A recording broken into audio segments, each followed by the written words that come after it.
بسم اللہ الرحمن الرحیم الحمدللہ رب العالمین والصلاة والسلام علی سید المرسلین محمد وعلی آلہ واصحابہ وزوجاتہ وذریاتہ ومن تبعہم بإحسان الی یوم الدین وبعد۔ مشاہدین اعظام، السلام علیکم ورحمۃ اللہ وبرکاتہ۔ قال الامام البخاری رحمہ اللہ حدثنا محمد بن مقاتل قال اخبرنا عبد الله قال اخبرنا موسى بن عقبہ عن سالم بن عبد الله عن عبد الله بن عمر قال رسول الله صلى الله عليه وسلم من جر ثوبه خيلاء لم ينظر الله إليه يوم القيامة فقال أبو بكر إن أحد شقي ثوبي يسترخي إلا أن أتعاهد ذلك منه فقال رسول الله صلى الله عليه وسلم إنك لست تصنع ذلك خيلاء۔ عبداللہ بن عمر رضی اللہ عنہ روایت کرتے ہیں کہ رسول صلی اللہ علیہ وسلم نے فرمایا، جس شخص نے اپنا کپڑا تکبر و غرور کی وجہ سے زمین پر گھسیٹا اور گھسیٹتے ہوئے چلا تو اللہ تعالیٰ قیامت کے دن اس کی طرف رحمت کی نظر سے نہیں دیکھے گا۔ اس پر حضرت ابو بکر نے کہا کہ میرے کپڑے کا ایک حصہ لٹک جاتا ہے، البتہ اگر میں پوری طرح خیال رکھوں تو وہ نہیں لٹک سکے گا۔ رسول صلی اللہ علیہ وسلم نے فرمایا، آپ تو ایسا تکبر کے خیال سے نہیں کرتے۔ موسیٰ نے کہا، میں نے سالم سے پوچھا، حضرت عبداللہ بن عمر نے اس حدیث میں یہ فرمایا تھا جو اپنی ازار کو گھسیٹتے ہوئے چلے، تو انہوں نے کہا کہ میں نے تو ان سے یہی سنا کہ جو کوئی اپنا کپڑا لٹکائے۔ معلوم ہوا کہ انما الاعمال بالنیات، عملوں کا دار و مدار نیتوں پر ہے۔ اگر کوئی اپنی ازار ٹخنے سے اونچی بھی رکھے اور مغرور ہو تو اس کی تباہی یقینی ہے۔ اگر بلا قصد و بلا نیت غرور لٹک جائے تو وہ اس وعید میں داخل نہ ہوگا۔ یہ ہر کپڑے کو شامل ہے، ازار ہو یا پائجامہ یا کرتا کی آستین بہت بڑی رکھنا، کرتا کی آستین بڑی رکھنا، اگر غرور کی راہ سے ایسا کرے تو سخت گناہ اور حرام ہے۔ آج کے دور میں ازراہ کبر و غرور، کوٹ پتلون اس طرح پہننے والے اسی وعید میں داخل ہیں اور اس میں شامل ہیں۔ حدیث نمبر 3666۔ ابو ہریرہ رضی اللہ عنہ روایت کرتے ہیں کہ میں نے رسول صلی اللہ علیہ وسلم سے سنا ہے، آپ نے کہا تھا، جس نے اللہ کے راستے میں کسی چیز کا ایک جوڑا خرچ کیا جیسے 2 روپے، 2 کپڑے، 2 گھوڑے اللہ کے راستے میں دیے، تو اسے جنت کے دروازوں سے بلایا جائے گا کہ اے اللہ کے بندے ادھر آ، یہ دروازہ بہتر ہے۔ اس لیے جو شخص نمازی ہوگا اسے نماز کے دروازے سے بلایا جائے گا، جو شخص مجاہد ہوگا اسے جہاد کے دروازے سے بلایا جائے گا، جو شخص اہل صدقہ میں سے ہوگا اسے صدقہ کے دروازہ سے بلایا جائے گا، اور جو شخص روزہ دار ہوگا اسے صیام اور ریان کے دروازے سے بلایا جائے گا۔ حضرت ابو بکر نے عرض کیا، جس شخص کو ان تمام ہی دروازوں سے بلایا جائے گا پھر تو اسے کسی قسم کا خوف باقی نہیں رہے گا۔ اور پوچھا گیا، کوئی شخص ایسا بھی ہوگا جسے ان تمام دروازوں سے بلایا جائے اے اللہ کے رسول؟ آپ نے کہا، ہاں، اور مجھے امید ہے کہ تم بھی انہی میں سے ہوگے اے ابو بکر۔ حدیث نمبر 3667۔ عائشہ رضی اللہ عنہا روایت کرتی ہیں، جو نبی صلی اللہ علیہ وسلم کی بیوی ہیں، کہ رسول اکرم نے فرمایا کہ حضرت ابو بکر اس وقت مقام صلح میں تھے جب رسول صلی اللہ علیہ وسلم کا انتقال ہوا تو حضرت ابوبکر مدینہ میں سنہ میں تھے، جگہ کا نام ہے۔ اسماعیلی نے کہا یعنی عوالی کے ایک گاؤں میں۔ آپ کی خبر سن کر حضرت عمر اٹھ کر یہ کہنے لگے کہ اللہ کی قسم رسول اللہ صلی اللہ علیہ وسلم کی وفات نہیں ہوئی۔ حضرت عائشہ نے کہا کہ عمر کہا کرتے تھے اللہ کی قسم اس وقت میرے دل میں یہی خیال آتا تھا اور میں کہتا تھا کہ اللہ آپ کو ضرور اس بیماری سے اچھا کر کے اٹھائے گا اور آپ ان لوگوں کے ہاتھ اور پاؤں کاٹ دیں گے جو آپ کی موت کی باتیں کرتے ہیں۔ اتنے میں حضرت ابوبکر تشریف لائے اور اندر جا کر آپ کی ناش کے اوپر سے کپڑا اٹھایا اور بوسہ دیا اور کہا میرے باپ اور ماں آپ پر فدا ہوں، قربان ہوں۔ آپ زندگی میں بھی پاکیزہ تھے اور وفات کے بعد بھی، اور اس ذات کی قسم جس کے ہاتھ میں میری جان ہے اللہ تعالیٰ آپ پر 2 مرتبہ موت ہرگز طاری نہیں کرے گا۔ اس کے بعد آپ باہر آئے اور عمر سے کہنے لگے اے قسم کھانے والے ذرا تأمل کر۔ پھر حضرت ابوبکر نے گفتگو شروع کی تو حضرت عمر خاموش بیٹھ گئے۔ حدیث نمبر 3668۔ ابوبکر نے پہلے اللہ کی تعریف کی اور ثنا بیان کی، پھر فرمایا لوگو دیکھو اگر کوئی محمد کو پوچھتا تھا یعنی یہ سمجھتا تھا کہ وہ آدمی نہیں ہے، وہ کبھی نہیں مریں گے، تو اسے معلوم ہونا چاہیے کہ حضرت محمد صلی اللہ علیہ وسلم کی وفات ہو چکی ہے۔ اور جو شخص اللہ کی عبادت کرتا تھا تو اللہ ہمیشہ زندہ ہے، اسے کبھی موت نہیں آئے گی۔ اے پیغمبر تو بھی مرنے والا اور وہ بھی مریں گے، یعنی انک میتون انہم میتون، تم بھی مر جاؤ گے، یہ لوگ بھی مر جائیں گے۔ اور اللہ تعالیٰ نے فرمایا کہ محمد صرف ایک رسول ہیں، ان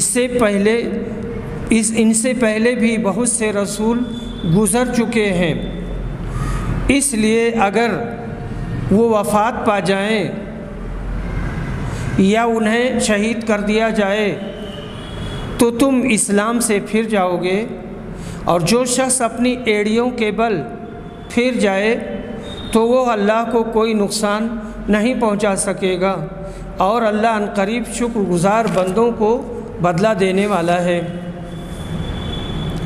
راوی نے بیان کیا کہ سن کر لوگ پھوٹ پھوٹ کر رونے لگے،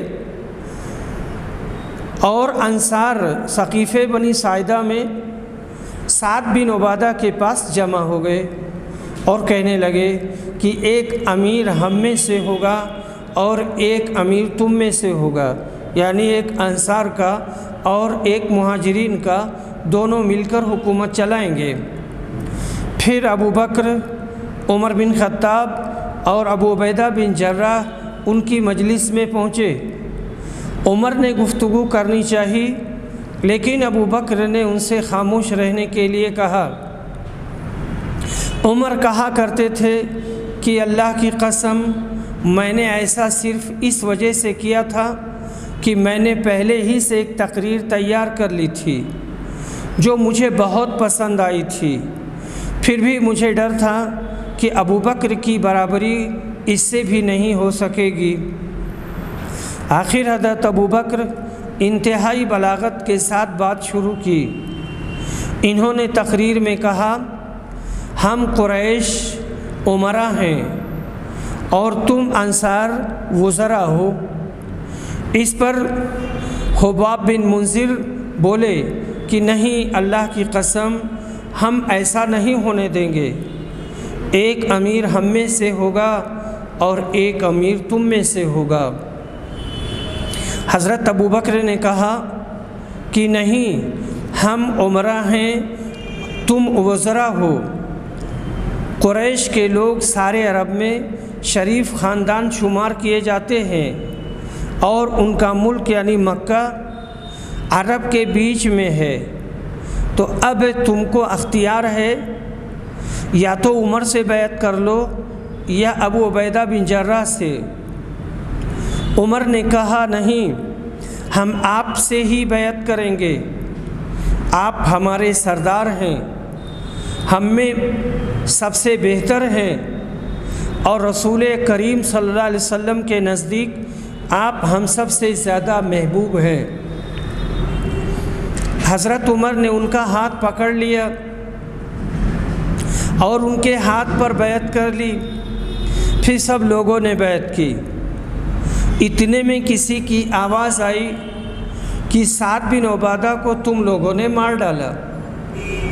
عمر نے کہا انہیں اللہ نے مار ڈالا۔ حدیث نمبر 3669۔ عائشہ رضی اللہ عنہا بیان کرتی ہیں کہ نبی اکرم کی نظر اٹھی یعنی وفات سے پہلے، اور آپ نے کہا اے اللہ مجھے رفیق اعلیٰ میں داخل کر۔ آپ نے جملہ 3 مرتبہ فرمایا اور حدیث پوری کی۔ عائشہ نے کہا کہ حضرت ابوبکر اور عمر دونوں ہی کے خطبوں سے نفع پہنچا۔ حضرت عمر نے لوگوں کو دھمکایا کیونکہ ان میں بعض منافقین بھی تھے، اس لیے اللہ نے اس طرح غلط افواہیں پھیلانے سے ان کو باز رکھا۔ حدیث نمبر 3670۔ اور بعد میں حضرت ابوبکر نے جو حق اور ہدایت کی بات تھی وہ لوگوں کو سمجھا دی اور ان کو بتلا دیا جو ان پر لازم تھا، یعنی اسلام پر قائم رہنا، اور وہ یہ آیت تلاوت کرتے ہوئے باہر آئے، محمد ایک رسول ہیں اور ان سے پہلے بھی رسول گزر چکے ہیں۔ حضرت ابوبکر صدیق کے اس عظیم خطبہ نے امت کے شیرازے کو منتشر ہونے سے بچا لیا۔ انصار نے جو 2 امیر مقرر کرنے کی تجویز پیش کی تھی، یعنی اختلاف کی جو دعویٰ پیش کی تھی کہ 2 امیر، ایک امیر ادھر کا ایک امیر ادھر کا، وہ صحیح نہ تھی۔ ایک میان میں 2 تلواریں نہیں رکھی جاتی۔ روایت میں حضرت سعد بن عبادہ کے لیے حضرت عمر کی بددعا مذکور ہے، وہی 2 امیر مقرر کرنے کی تجویز لے کر آئے تھے۔ خدا نخواستہ اس پر عمل ہوتا تو نتیجہ بہت ہی برا ہوتا کہ حضرت عبادہ اس کے بعد شام کے ملک چلے گئے اور وہیں ان کا انتقال ہوا۔ اس حدیث سے نسب خلیفہ کا وجوب ثابت ہوا، کیونکہ صحابہ کرام نے نبی اکرم کی تجہیز و تکفین پر بھی اس کو مقدم رکھا۔ صد افسوس کی امت نے جلدی ہی اس فرض کو فراموش کر دیا۔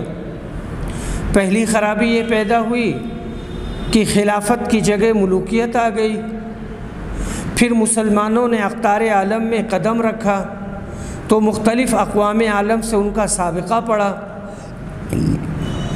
جن سے متاثر ہو کر وہ اس فریضہ ملت کو بھول گئے اور انتشار کا شکار ہو گئے۔ آج تو دور ہی دوسرا ہے کہ اگرچہ آپ بھی مسلمانوں کی کافی حکومتیں دنیا میں قائم ہیں، مگر خلافت راشدہ کی جھلک سے اکثر محروم ہے۔ حدیث نمبر 3671۔ محمد بن حنفیہ بیان کرتے ہیں کہ میں نے اپنے والد سے پوچھا، ان کے والد علی ہیں، حضرت علی بن ابی طالب، کہ رسول صلی اللہ علیہ وسلم کے بعد سب سے افضل صحابی کون ہیں؟ انہوں نے بتایا کہ ابو بکر۔ میں نے پوچھا پھر کون؟ انہوں نے کہا اس کے بعد عمر۔ مجھے اس کا اندیشہ ہوا کہ اب، پھر میں نے پوچھا کہ اس کے بعد تو کہہ دیں گے کہ عثمان، اس لیے میں نے خود کہا اس کے بعد آپ ہیں۔ یہ سن کر بولے کہ میں تو صرف عام مسلمانوں کی جماعت کا ایک فرد ہوں۔ حضرت علی کے اس قول سے ان لوگوں نے دلیل لی ہے جو حضرت ابوبکر کو نبی اکرم کے بعد سب سے افضل کہتے ہیں، پھر ان کے بعد حضرت عمر کو، جیسے جمہور اہل سنت کا قول ہے۔ عبدالرزاق محدث فرماتے ہیں کہ حضرت علی نے خود شیخین کو اپنے اوپر فضیلت دی ہے، لہٰذا میں بھی فضیلت دیتا ہوں، ورنہ کبھی فضیلت نہ دیتا۔ دوسری روایت میں حضرت علی سے منقول ہے کہ جو کوئی مجھ کو شیخین کے اوپر فضیلت دے، میں اس کو مفتری کی حد لگاؤں گا، یعنی الزام لگانے والے کا حد لگاؤں گا۔ اس سے ان سنی حضرات کو سبق لینا چاہیے جو حضرت علی کی تفضیل کے قائل ہیں، جب خود حضرت علی سے ان کو مفتری قرار دے رہے ہیں، یعنی حضرت علی خود ہی کہہ رہے ہیں کہ جو کوئی میرے بارے میں ایسی بات کہے گا وہ مفتری ہے، تو پھر ان لوگوں کو ایسی بات نہیں کہنی چاہیے۔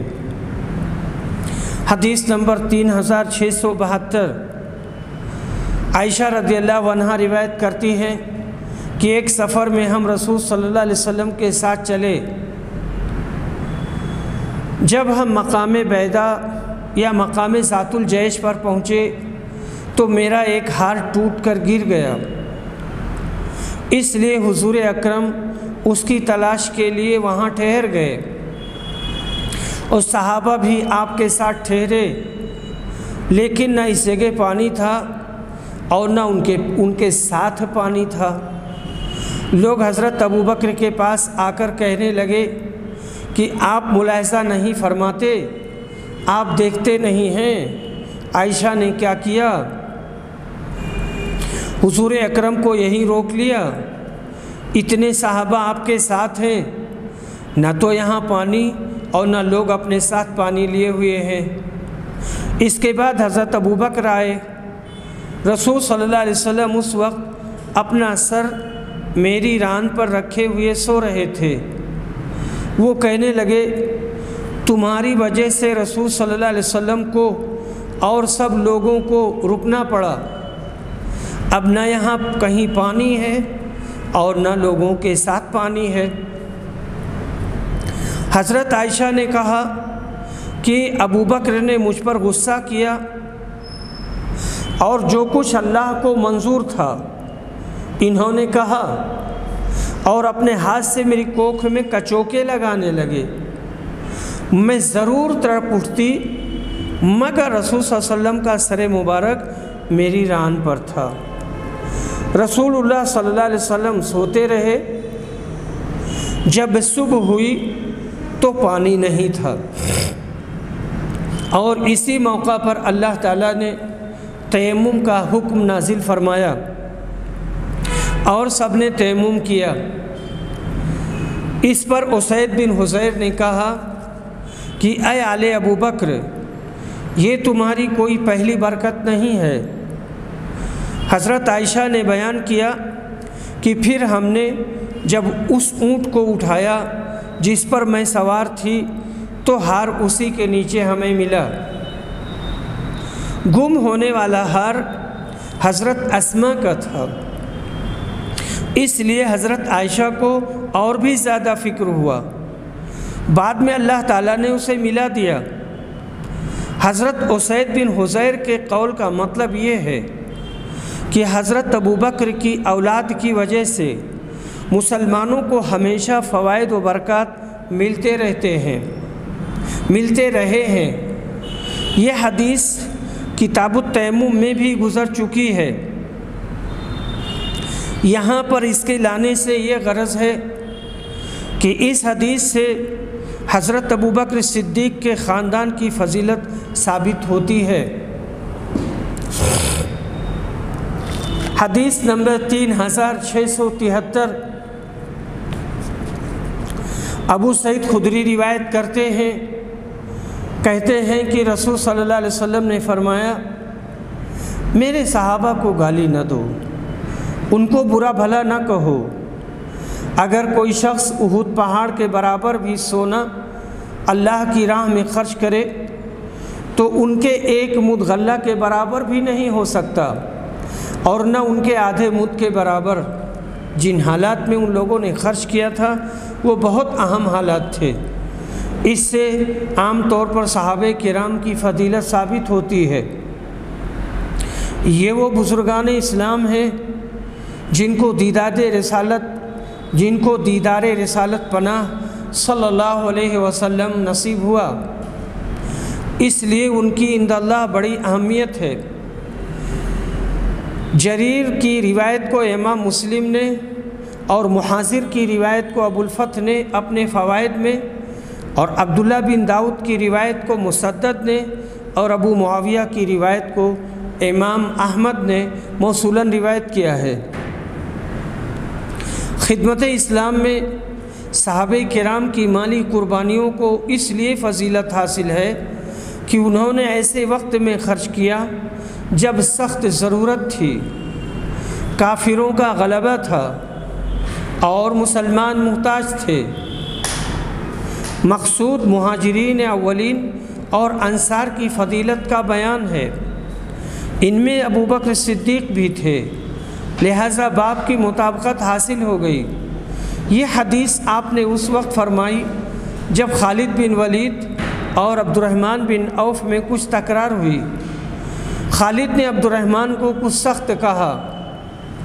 آپ نے خالد کو مخاطب کر کے یہ فرمایا، بعض نے کہا کہ یہ خطاب ان لوگوں کی طرف سے ہے جو صحابہ کے بعد پیدا ہوں گے۔ یہ خطاب ان لوگوں کی طرف ہے جو صحابہ کے بعد پیدا ہوں گے۔ ان کو موجودہ فرض کر کے ان کی طرف خطاب کیا، مگر یہ قول صحیح نہیں ہے، کیونکہ خالد کی طرف خطاب کر کے آپ نے یہ حدیث فرمائی تھی، اور خالد خود صحابہ میں سے ہیں۔ حدیث نمبر 3674 متفق علیہ۔ سعید بن مسیب روایت کرتے ہیں کہ مجھ کو ابو موسیٰ اشعری نے بتایا کہ انہوں نے ایک دن اپنے گھر میں وضو کیا اور اس ارادہ سے نکلے کہ آج دن بھر رسول صلی اللہ علیہ وسلم کا ساتھ نہیں چھوڑوں گا۔ انہوں نے بیان کیا کہ پھر وہ مسجد نبوی میں حاضر ہوئے اور حضرت صلی اللہ علیہ وسلم کے متعلق پوچھا، تو وہاں موجود لوگوں نے بتایا کہ حضور تو تشریف لے جا چکے ہیں اور آپ اس طرف تشریف لے گئے۔ چنانچہ میں آپ کے متعلق پوچھتا ہوا آپ کے پیچھے پیچھے نکلا، اور آخر میں نے دیکھا کہ آپ قباء کے قریب بیر عریس میں داخل ہو رہے ہیں۔ میں دروازے پر بیٹھ گیا اور اس کا دروازہ کھجور کی شاخوں سے بنا ہوا تھا۔ جب آپ قضائے حاجت کر چکے اور وضو بھی کر لیا تو میں آپ کے پاس گیا۔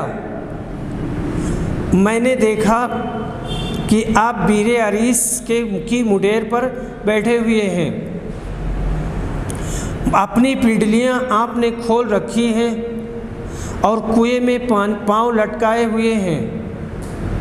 میں نے آپ کو سلام کیا اور پھر واپس آ کر باغ کے دروازے پر بیٹھ گیا۔ میں نے سوچا کہ آج رسول اللہ صلی اللہ علیہ وسلم کا دربان رہوں گا۔ پھر حضرت ابوبکر آئے اور دروازہ کھولنا چاہا تو میں نے پوچھا، کون صاحب آپ کون ہیں؟ انہوں نے کہا کہ ابوبکر۔ میں نے کہا تھوڑی دیر ٹھہریے۔ پھر میں نبی صلی اللہ علیہ وسلم کی خدمت میں حاضر ہوا اور عرض کیا، یا رسول اللہ، ابوبکر دروازے پر موجود ہیں اور اندر آنے کی اجازت آپ سے چاہتے ہیں۔ آپ نے کہا انہیں اجازت دے دو اور جنت کی بشارت بھی۔ میں دروازہ پر آیا اور حضرت ابوبکر سے کہا کہ اندر تشریف لے جائیے، اور رسول صلی اللہ علیہ وسلم نے آپ کو جنت کی بشارت بھی دی ہے۔ ابوبکر اندر داخل ہوئے اور اسی کنویں کی مڈیر پر حضرت صلی اللہ علیہ وسلم کی داہنی طرف بیٹھ گئے اور اپنے دونوں پاؤں کنویں میں لٹکا لیے، جس طرح نبی صلی اللہ علیہ وسلم لٹکائے ہوئے تھے، اور اپنی پنڈلیوں کو بھی کھول لیا۔ پھر میں واپس آ کر اپنی جگہ پر بیٹھ گیا۔ میں آتے وقت اپنے بھائی کو وضو کرتا ہوا چھوڑ آیا تھا، وہ میرے ساتھ آنے والے تھے۔ میں نے اپنے دل میں کہا کاش اللہ تعالیٰ فلاں کو خبر دے دیتا، ان کی مراد اپنے بھائی سے تھی اور انہیں یہاں پہنچا دیتا۔ اتنے میں کسی صاحب نے دروازہ پر دستک دی۔ میں نے پوچھا کون صاحب ہیں؟ کہا کہ عمر بن خطاب۔ میں نے کہا کہ تھوڑی دیر کے لیے ٹھہر جائیے۔ چنانچہ میں آپ کی خدمت میں حاضر ہوا اور سلام کے بعد عرض کیا کہ عمر بن خطاب دروازے پر کھڑے اندر آنے کی اجازت چاہتے ہیں۔ آپ نے فرمایا انہیں اجازت دے دو اور جنت کی بشارت بھی دے دو۔ میں واپس آیا اور کہا کہ اندر تشریف لے جائیے، اور آپ کو رسول صلی اللہ علیہ وسلم نے جنت کی بشارت دی ہے۔ وہ بھی داخل ہوئے اور آپ کے ساتھ اسی میڈ پر بائیں طرف بیٹھ گئے، اور آپ اپنے کنویں میں اور آپ اپنے پاؤں کنویں میں لٹکا لیے۔ میں پھر دروازے پر آ کر بیٹھ گیا اور سوچتا رہا کہ کاش اللہ تعالیٰ فلاں یعنی ان کے بھائی کے ساتھ خیر چاہتا اور انہیں یہاں پہنچا دیتا۔ اتنے میں ایک اور صاحب آئے اور دروازے پر دستک دی۔ میں نے پوچھا کون صاحب ہیں؟ بولے عثمان بن عفان۔ میں نے کہا تھوڑی دیر کے لیے رک جائیے۔ میں آپ کے پاس گیا اور آپ کو ان کی اطلاع دی۔ آپ نے فرمایا انہیں اجازت دے دو اور ایک مصیبت پر جو انہیں پہنچے گی جنت کی بشارت دے دو۔ میں دروازے پر آیا اور ان سے کہا کہ اندر تشریف لے چلیے، حضور اکرم نے آپ کو جنت کی بشارت دی ہے۔ ایک مصیبت پر جو آپ کو پہنچے گی۔ وہ جب داخل ہوئے تو دیکھا چبوترا پر جگہ نہیں، اس لیے وہ دوسری طرف نبی صلی اللہ علیہ وسلم کے سامنے بیٹھ گئے۔ شریک نے بیان کیا کہ سعید بن مسیب نے کہا میں نے اس سے ان کی قبروں کی تعویل لی ہے کہ ان کی قبریں اسی طرح بنیں گی۔ یہ سعید بن مسیب کی کمال دانائی تھی۔ حقیقت میں ایسا ہی ہوا۔ حضرت ابوبکر اور عمر تو نبی صلی اللہ علیہ وسلم کے پاس دفن ہوئے، اور حضرت عثمان آپ کے سامنے بقیع غرقد میں۔ سعید کا مطلب یہ نہیں ہے کہ ابوبکر اور عمر آپ کے دائیں بائیں دفن ہوں گے، کیونکہ ایسا نہیں ہے۔ حضرت ابوبکر کی قبر نبی کریم کے بائیں طرف ہے، اور حضرت عمر کی قبر حضرت ابوبکر کے بائیں طرف ہے۔ نبی صلی اللہ علیہ وسلم کی ان مبارک نشانیوں کی بنا پر متعلقہ جملہ حضرات صحابہ کرام کا جنتی ہونا امر یقینی امر ہے۔ پھر بھی امت میں ایک ایسا گروہ موجود ہے جو حضرت شیخین کی توہین کرتا ہے۔ اس گروہ سے اسلام کو جو نقصان پہنچا ہے وہ تاریخ ماضی کے اوراق پر ملاحظہ کیا جا سکتا ہے۔ حضرت عثمان کی بابت آپ نے ان کی شہادت کی طرف اشارہ فرمایا جو اللہ کے ہاں مقدر تھی، اور وہ وقت آیا کہ خود اسلام کے فرزندوں نے حضرت عثمان جیسے جلیل القدر خلیفہ راشد کے خلاف علم بغاوت بلند کیا۔ آخر ان کو شہید کر کے دم لیا۔ 1390 کے حج کے موقع پر بقیع غرقد مدینہ میں جب حضرت عثمان کی قبر پر حاضر ہوا تو دیر تک ماضی کے تصورات میں کھویا ہوا آپ کی جلالت شان اور ملت کے بعض لوگوں کی غداری کے سلسلے میں سوچتا رہا۔ حدیث نمبر 3675، انس بن مالک کہتے ہیں کہ جب نبی صلی اللہ علیہ وسلم ابو بکر، عمر اور عثمان کو ساتھ لے کر احد پہاڑ پر چڑھے تو احد کانپ اٹھا، ہلنے لگا۔ نبی صلی اللہ علیہ وسلم نے فرمایا، احد ٹھہر جا، قرار پکڑ کہ تجھ پر ایک نبی، ایک صدیق اور 2 شہید ہیں۔ نبی اکرم صلی اللہ علیہ وسلم کی یہ معجزانہ پیش گوئی تھی جو اپنے وقت پر پوری ہوئی، اور حضرت عمر اور حضرت عثمان ہر دونوں جام شہادت نوش فرمایا۔ مقصود اس سے حضرت ابوبکر صدیق کی فضیلت بیان کرنا ہے۔ احد پہاڑ کا کانپ اٹھنا برحق ہے جو رسول اکرم کے ایک معجزہ کے طور پر ظہور میں آیا۔ اس سے یہ بھی ظاہر ہے کہ قدرت کی ہر مخلوق اپنی حد کے اندر شعور زندگی رکھتی ہے۔ وَإِن مِّن شَيْءٍ إِلَّا يُسَبِّحُ بِحَمْدِهِ، دنیا کی جتنی چیزیں ہیں سب اپنی اپنی زبان میں اپنے اپنے طریقے سے اللہ کی تسبیح بیان کرتی ہیں۔ حدیث نمبر 3676، عبداللہ بن عمر روایت کرتے ہیں کہ رسول صلی اللہ علیہ وسلم نے فرمایا، میں ایک کنویں پر خواب میں کھڑا اس سے پانی کھینچ رہا تھا کہ میرے پاس ابو بکر اور عمر بھی آ گئے۔ پھر ابو بکر نے ڈول لے لیا اور 1 یا 2 ڈول کھینچے۔ ان کے کھینچنے میں ضعف تھا اور اللہ تعالیٰ ان کی مغفرت کرے گا۔ پھر ابو بکر کے ہاتھ سے ڈول عمر نے لے لیا اور ان کے ہاتھ میں پہنچتے ہی وہ ایک بہت بڑے ڈول کی شکل میں ہو گیا۔ میں نے کوئی ہمت والا اور بہادر انسان نہیں دیکھا جو اتنی حسن تدبیر اور مضبوط قوت کے ساتھ کام کرنے کا عادی ہو۔ چنانچہ انہوں نے اتنا پانی کھینچا کہ لوگوں نے اونٹوں کو پانی پلانے کی جگہیں بھر لی۔ وہب نے بیان کیا کہ العطن اونٹوں کے بیٹھنے کی جگہ کو کہتے ہیں۔ عرب کہتے ہیں اونٹ سیراب ہوئے کہ وہیں بیٹھ گئے۔ یہ حدیث پہلے بھی گزر چکی ہے۔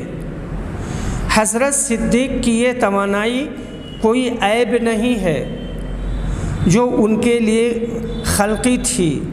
اس ناتوانی کے باوجود ڈول انہوں نے پہلے سنبھالا، اسی سے حضرت عمر پر ان کی فوقیت بھی ثابت ہوئی۔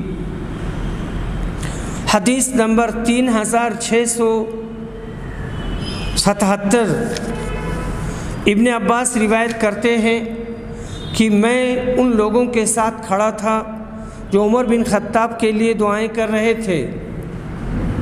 اس وقت ان کا جنازہ چارپائی پر رکھا ہوا تھا۔ اتنے میں ایک صاحب نے میرے پیچھے سے آ کر میرے شانوں پر اپنی کوہنیاں رکھ دی اور عمر کو مخاطب کر کے کہنے لگے، اللہ آپ پر رحم کرے، مجھے تو یہی امید تھی کہ اللہ تعالیٰ آپ کو آپ کے دونوں ساتھیوں کی معیت میں دفن کرائے گا، یعنی ابو بکر اور عمر۔ اکثر لوگ رسول صلی اللہ علیہ وسلم کو یوں فرماتے سنا کرتے تھے، میں اور ابو بکر اور عمر تھے، میں نے اور ابو بکر اور عمر نے کام کیا، میں اور ابو بکر اور عمر گئے، اس لیے مجھے یہی امید تھی کہ اللہ تعالیٰ آپ کو انہی دونوں بزرگوں کے ساتھ رکھے گا۔ میں نے مڑ کر دیکھا تو وہ حضرت علی تھے۔ یہ حدیث متفق علیہ ہے۔ سبحان اللہ، یہ چاروں خلیفہ ایک دل اور ایک جان تھے اور ایک دوسرے کے خیر خواہ اور ثنا خواہ تھے، اور جس نے گمان کیا کہ آپس میں ایک دوسرے کے مخالف اور بدخواہ تھے، وہ مردود خود بدباطن اور منافق ہے۔ حافظ ابن حجر کہتے ہیں کہ ابو بکر صدیق سل کا شکار ہو گئے۔ سل کا مطلب ہے ٹی بی۔ واقدی نے کہا کہ انہوں نے سردی میں غسل کیا تھا، 15 دن تک بخار ہوا۔ بعض نے کہا کہ یہودیوں نے ان کو زہر دے دیا تھا۔ 13 بماہ جمادی الاخری یعنی 13 جمادی الاخری انہوں نے انتقال فرمایا۔ ان کی خلافت 2 برس 3 ماہ اور چند دن رہی۔ نبی اکرم صلی اللہ علیہ وسلم کی طرح ان کی عمر بھی انتقال کے وقت 63 سال تھی۔ یہاں پر جو 13 دیا ہوا ہے، 13 مبہم لکھا ہوا ہے، لیکن یہ 13 ہجری ہوگی۔ حدیث نمبر 3678، حدیث نمبر 3678، عروہ بن زبیر روایت کرتے ہیں کہ میں نے عبداللہ بن عمر سے مشرکین مکہ کی سب سے بڑی ظالمانہ حرکت کے بارے میں پوچھا جو انہوں نے رسول صلی اللہ علیہ وسلم کے ساتھ کی تھی، تو انہوں نے بتایا کہ میں نے دیکھا کہ عقبہ بن ابی معیط نبی صلی اللہ علیہ وسلم کے پاس آیا۔ آپ اس وقت نماز پڑھ رہے تھے کعبہ میں۔ اس بدبخت نے اپنی چادر آپ کی گردن میں ڈال کر کھینچا، جس سے آپ کا گلا بڑی سختی کے ساتھ پھنس گیا۔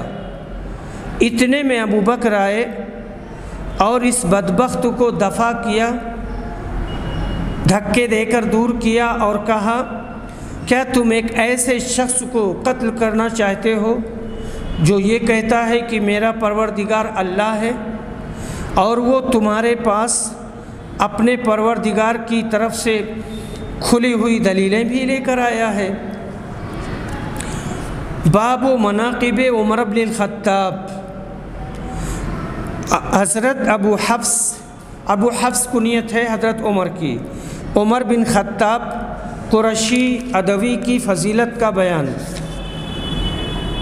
حضرت عمر کا نسب نامہ یہ ہے: عمر بن خطاب بن نفیل بن عبد العزیٰ بن رباح بن عبداللہ بن قرۃ بن زرع بن عدی بن کعب بن لؤی بن غالب۔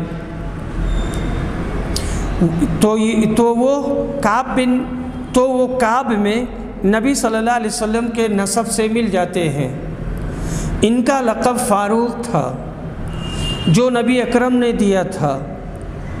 بعض نے کہا حضرت جبریل یہ لقب لے کر آئے تھے۔ غرض عدالت اور علم، سیاست مدن اور حسن تدبیر اور انتظام ملکی میں اپنا نظیر نہیں رکھتے تھے۔ ان کی سیرت طیبہ پر دنیا کی بیشتر زبانوں میں مطول اور مختصر کافی کتابیں لکھی گئی ہیں۔ حدیث نمبر 3679، حضرت جابر بن عبداللہ روایت کرتے ہیں کہ نبی صلی اللہ علیہ وسلم نے فرمایا، میں خواب میں جنت میں داخل ہوا تو وہاں میں نے ابو طلحہ کی بیوی رومیسہ کو دیکھا اور میں نے قدموں کی آواز سنی تو میں نے پوچھا یہ کون صاحب ہیں؟ بتایا گیا کہ یہ بلال ہیں۔ اور میں نے ایک محل دیکھا، اس کے سامنے ایک خاتون تھی۔ میں نے پوچھا یہ کس کا محل ہے؟ تو بتایا گیا کہ یہ عمر بن خطاب کا ہے۔ میرے دل میں آیا کہ اندر داخل ہو کر اسے دیکھوں، لیکن مجھے عمر کی غیرت یاد آئی، اس لیے اندر داخل نہیں ہوا۔ اس پر حضرت عمر نے روتے ہوئے کہا، میرے ماں باپ آپ پر فدا ہوں، اے اللہ کے رسول، کیا میں آپ سے غیرت کروں گا؟ یہ خاتون رمیسہ حضرت انس کی والدہ ہیں۔ یہ لفظ رمس سے ہے۔ رمس آنکھ کی میل کو کہتے ہیں۔ ان کی آنکھوں میں میل رہتا تھا، اس لیے وہ اس لقب سے مشہور ہو گئی۔ حدیث نمبر 3680، حضرت ابو ہریرہ روایت کرتے ہیں کہ ہم رسول صلی اللہ علیہ وسلم کی خدمت میں حاضر تھے۔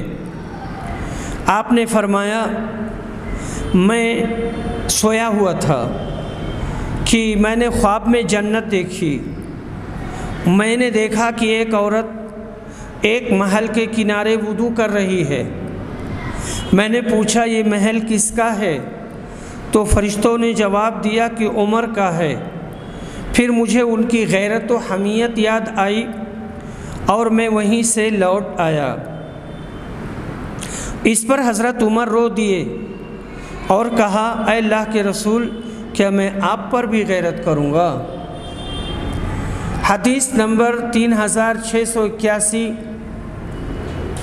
عبداللہ بن عمر روایت کرتے ہیں کہ رسول صلی اللہ علیہ وسلم نے فرمایا، میں نے خواب میں دودھ پیا، اتنا کہ میں دودھ کی تازگی دیکھنے لگا جو میرے ناخن یا ناخنوں پر بہہ رہی ہے۔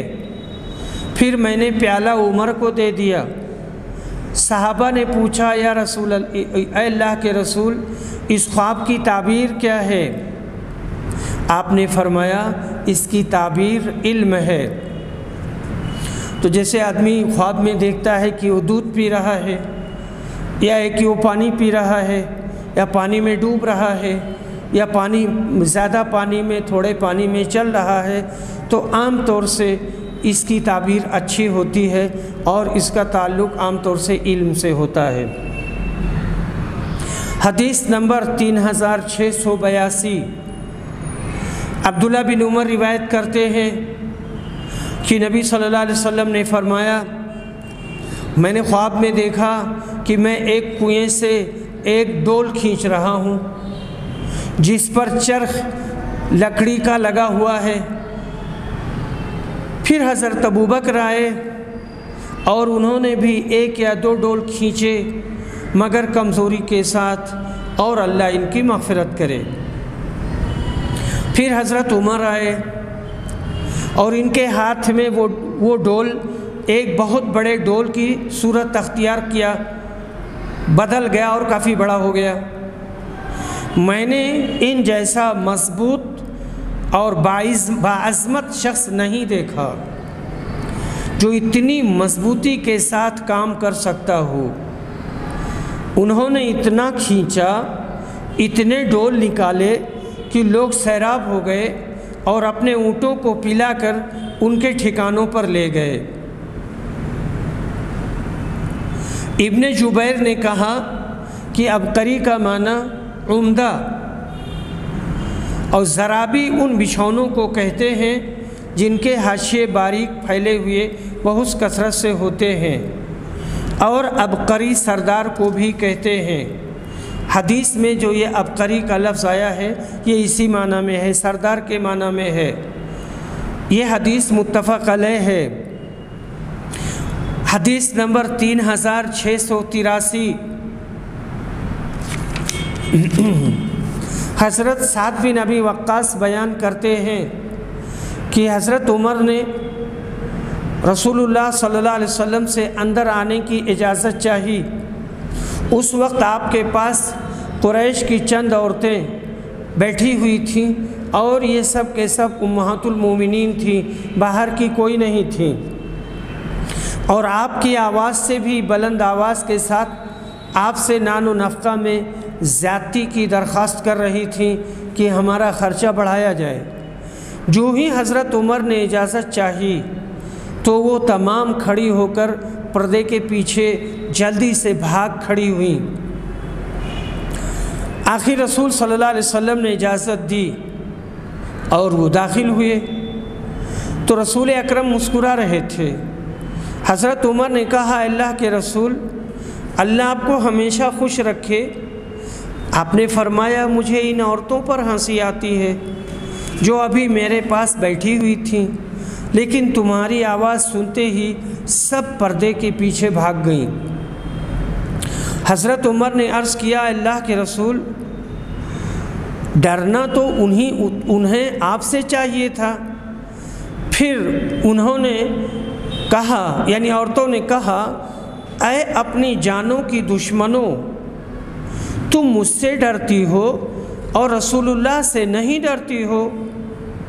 عورتوں نے کہا کہ ہاں، آپ ٹھیک کہتے ہیں، آپ ٹھیک کہتے ہیں، حضور اکرم کے مقابلے میں آپ کہیں زیادہ سخت ہیں۔ اس پر رسول صلی اللہ علیہ وسلم نے فرمایا، اے ابن خطاب، اس ذات کی قسم جس کے ہاتھ میں میری جان ہے، اگر کبھی شیطان تم کو کسی راستے پر چلتا دیکھ لیتا تو اسے چھوڑ کر وہ کسی دوسرے راستے پر چلا جاتا ہے۔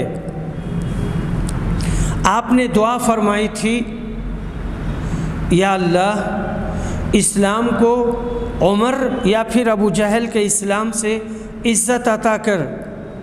اللہ نے حضرت عمر کے حق میں آپ کی دعا قبول فرمائی، جن کے مسلمان ہونے پر مسلمان کعبہ میں اعلانیہ نماز پڑھنے لگے اور تبلیغ اسلام کے لیے راستہ کھل گیا۔ ان کے اسلام لانے کا واقعہ مشہور ہے۔ حدیث نمبر 3684، عبداللہ بن مسعود رضی اللہ عنہ روایت کرتے ہیں کہ حضرت عمر کے اسلام لانے کے بعد پھر ہمیں ہمیشہ عزت حاصل رہی، کبھی ہم پسپا نہیں ہوئے۔ حدیث نمبر 3685، ابن عباس رضی اللہ عنہ روایت کہتے ہیں کہ جب عمر کو شہادت کے بعد ان کے بستر پر رکھا گیا تو تمام لوگوں نے نعش مبارک کو گھیر لیا اور ان کے لیے اللہ سے دعا اور مغفرت طلب کرنے لگے۔ لاش ابھی اٹھائی نہیں گئی تھی، میں بھی وہاں موجود تھا۔ اسی حالت میں اچانک ایک صاحب نے میرا شانہ پکڑ لیا، میں نے دیکھا تو وہ علی تھے۔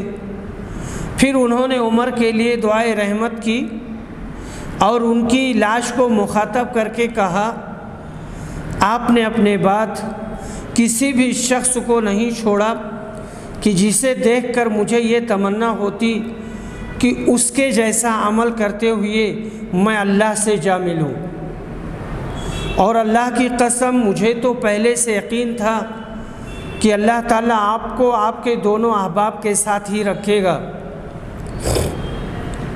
میرا یہ یقین اس وجہ سے تھا کہ میں نے اکثر